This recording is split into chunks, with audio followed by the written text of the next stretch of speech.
Welcome back दोस्तों, स्वागत है एक बार फिर से आप सभी दोस्तों का आपके अपने YouTube channel Divyansh tech world में। दोस्तों आज की वीडियो में हम ईगो टीवी में नो साउंड की प्रॉब्लम को सॉल्व करेंगे। वीडियो को आगे शुरू करने से पहले जो दोस्त हमारे चैनल पर नए हैं और अभी तक उन्होंने हमारे चैनल को सब्सक्राइब नहीं किया है तो दोस्तों वह हमारे चैनल को सब्सक्राइब कर लें और साथ में बेल आइकन पर क्लिक कर दें ताकि आने वाली हर एक नई वीडियो का नोटिफिकेशन आप सभी दोस्तों को मिल सके।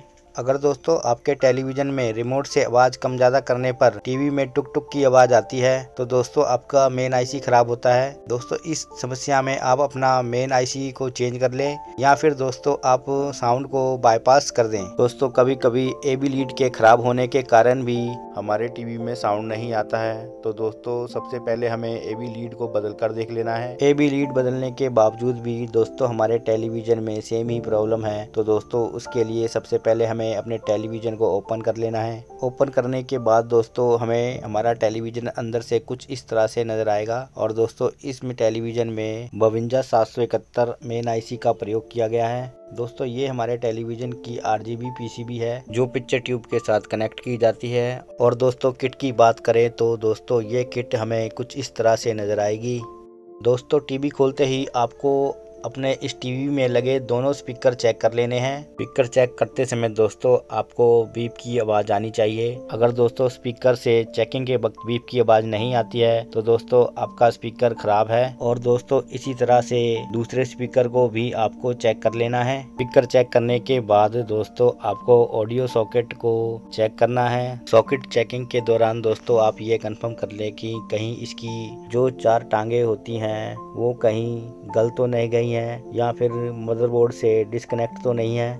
दोस्तों पीसीबी में ये भी कंफर्म कर लें कि जो हमारा ऑडियो वाला पॉइंट है वो कहीं ड्राई तो नहीं है। दोस्तों उसके ड्राई होने के कारण भी हमारे टेलीविज़न में साउंड नहीं आएगा। बाकी दोस्तों आप एबी पिन आउट को इस वीडियो में देख सकते हैं। एबी पॉइंट चेक करने के बाद दोस्तों हमें स्पीकर से आने वाली वायर और दोस्तों यह वायर जिसमें कनेक्ट होती है उस सॉकेट को भी हमें चेक कर लेना है।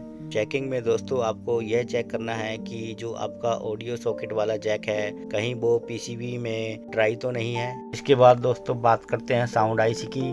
तो दोस्तों इसमें साउंड आईसी 2615 लगा हुआ है और दोस्तों ये आईसी 24 वोल्ट पर वर्क करता है। तो दोस्तों चेकिंग के दौरान आपने आईसी पर इसकी 7 नंबर पिन पर 24 वोल्ट के करीब चेक कर लेने हैं। अगर दोस्तों 24 वोल्ट इस आईसी को मिल रहे हैं तो दोस्तों आपकी ऑडियो वाली सप्लाई एकदम ओके है। अगर दोस्तों इस साउंड आईसी की 7 नंबर पिन पर आपको 24 वोल्ट नहीं मिलते हैं तो दोस्तों सबसे पहले आप इस साउंड आईसी की 7 नंबर पिन को ओपन कर दें और दोस्तों फिर वोल्टेज चेक करें। अगर दोस्तों आपको वोल्टेज मिल जाते हैं तो दोस्तों आपका ये साउंड आईसी भी खराब है। बाकी दोस्तों आप चित्र में देख सकते हैं कि हमें कहां पर कितने वोल्टेज आने चाहिए। अगर दोस्तों साउंड आईसी पर आपके ये सारे वोल्टेज आ रहे हैं तो दोस्तों आपका आईसी ओके है। दोस्तों जो इन आईसीओ की बची हुई बाकी पिनें हैं उन पिनों पर भी दोस्तों हमें 11.5 के करीब वोल्टेज प्राप्त होना चाहिए। इसके बाद दोस्तों हमें स्पीकर के भी वोल्टेज चेक कर लेने हैं। स्पीकर सॉकेट पे दोस्तों हमें 11 के करीब वोल्टेज प्राप्त होने चाहिए। अगर दोस्तों आपके स्पीकर वोल्टेज ओके हैं तो दोस्तों आपको इस किट में लगे म्यूट ट्रांजिस्टर को बाहर निकाल देना है। अगर दोस्तों म्यूट ट्रांजिस्टर हटाने के बाद भी आपके टीवी में साउंड नहीं आता है तो दोस्तों आपको इसकी इनपुट लाइन को चेक करना है। दोस्तों सर्कल में आपको 2 जंपर नज़र आ रहे हैं।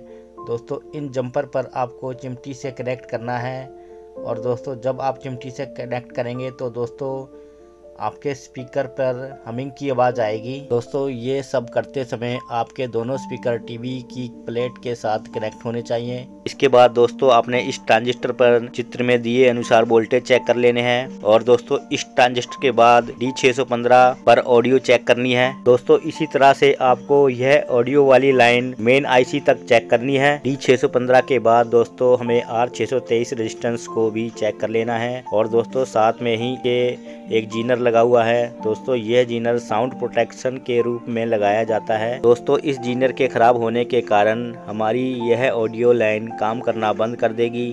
तो दोस्तों आप इस जीनर को निकाल कर भी चेक कर लें कि यह जीनर खराब तो नहीं है। दोस्तों इसके बाद हमारी यह साउंड वाली लाइन मेन आईसी 52 271 को जाती है। दोस्तों यह मेन लाइन 52 271 की आईसी की पिन नंबर 45 पर जाकर खत्म हो जाती है। तो दोस्तों आपको यहाँ तक इस लाइन को ट्रेस करना है।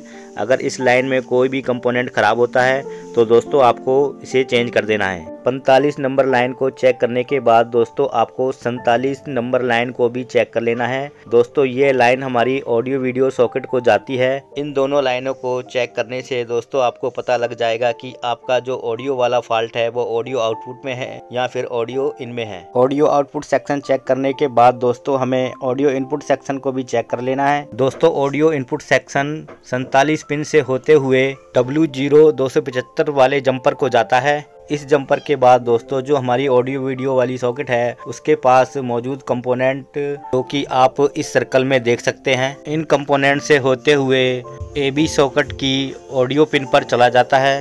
दोस्तों इस सर्कल में भी आप देख सकते हैं कि ऑडियो प्रोटेक्शन के लिए एक जीनर लगाया गया है।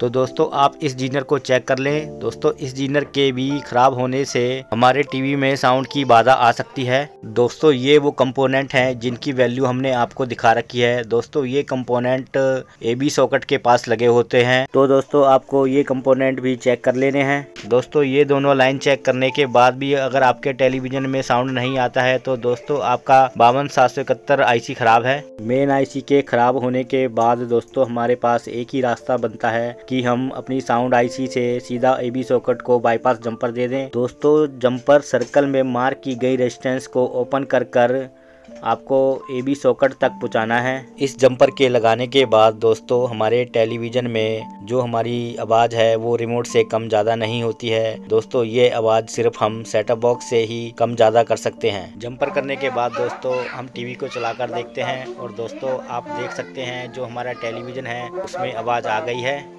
अगर दोस्तों यह वीडियो आपके लिए यूजफुल है तो दोस्तों इस वीडियो को लाइक और ज़्यादा से ज़्यादा अपने दोस्तों में शेयर कर दें। तो दोस्तों मिलते हैं किसी नेक्स्ट वीडियो में। तब तक के लिए जय हिंद, वंदे मातरम, भारत माता की जय।